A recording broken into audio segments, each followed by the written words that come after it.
ఇడ్లీలోకి, దోశల్లోకి శనగిత్తనాల చట్నీ అండి.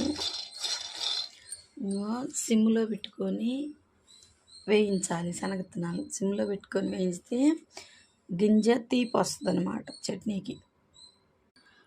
ఇలా వేగుతాయండి. గింజ స్వీట్ వస్తుంది అన్నమాట సిమ్లో పెట్టుకొని వేయించితే శనగిత్తనాలు. కొంచెం ఆయిల్ వేసుకొని పచ్చిమిరపకాయలు ఇలా కట్ చేసుకోవాలి. ఇలా కట్ చేసుకొని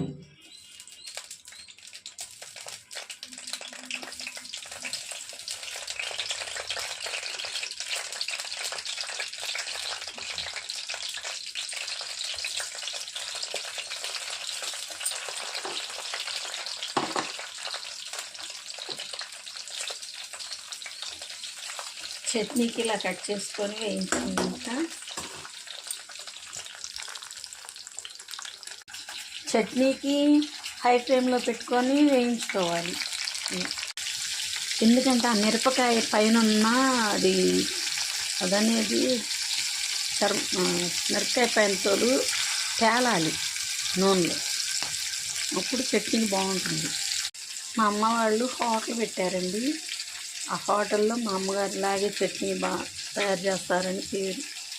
మా అమ్మ వాళ్ళ హోటల్లో చట్నీ బాగుంటుంది, ఇడ్లీ చట్నీ బాగుంటుంది అనుకుంటా, టిఫిన్ బాగుంటుందని వస్తారు బాగా. నేను కళ్ళుప్పే వాడతానండి ఎక్కువగా.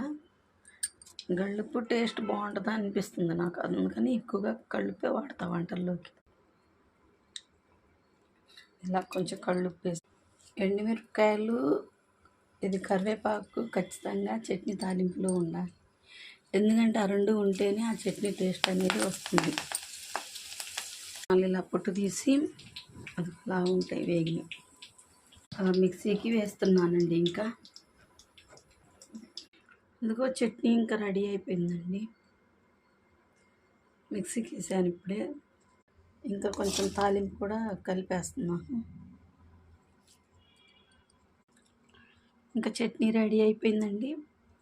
ఇది దోశలో కానీ ఇడ్లీలో కానీ సూపర్ టేస్ట్, చాలా బాగుంటుంది.